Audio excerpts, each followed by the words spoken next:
Imagine, if you will, that you are at the beach.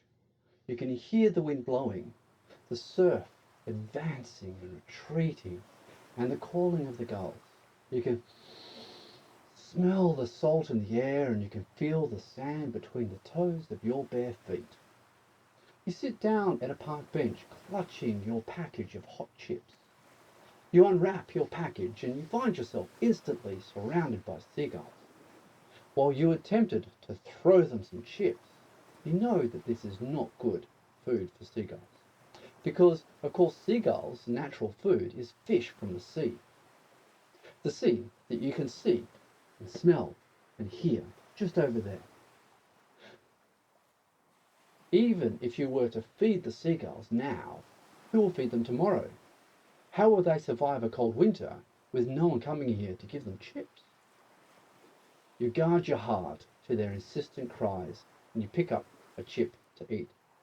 And that is when you see it. That poor seagull over there, the one with the broken wing, the one that is also missing a foot. Your heart melts. That poor bird, of course it can't catch its own fish. The poor baby just needs help. So, you throw it a chip. And before the other seagulls can mob it, the poor broken bird straightens its wing. It pops out its hidden leg and dives on the chip, flying away to eat the chip in peace. You've just been conned by a bird. You just got seagulled. Welcome to Joshua Davidson Therapy. I am Joshua.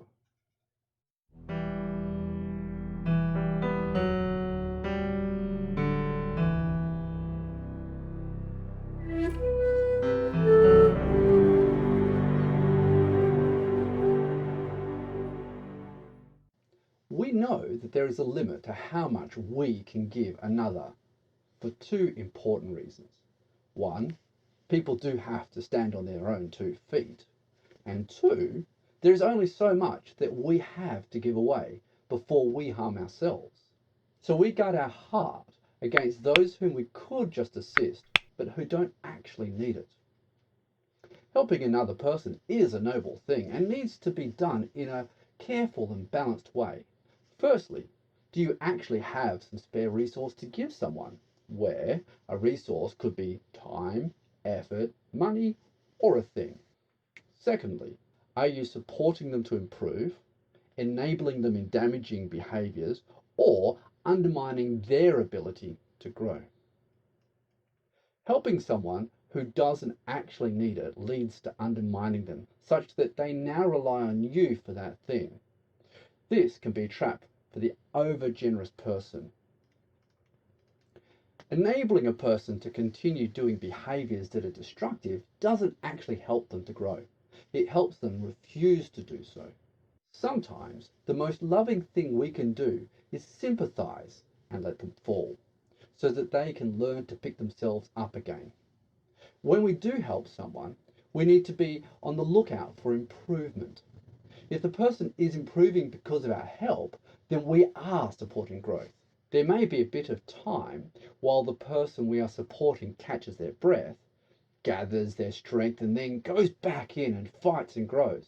However, there is also a point in time where it becomes clear that the person has no intention of picking themselves up and growing. This is the time to guard your heart and choose tough love.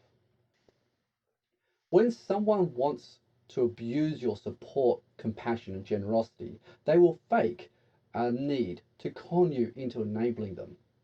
This is when they will metaphorically crook their arm so it looks broken and hide a leg so it looks like it is missing.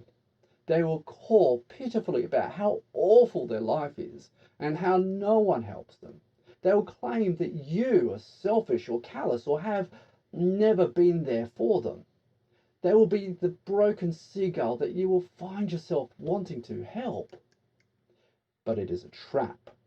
They are seagulling you. Don't get conned. Thank you for your time.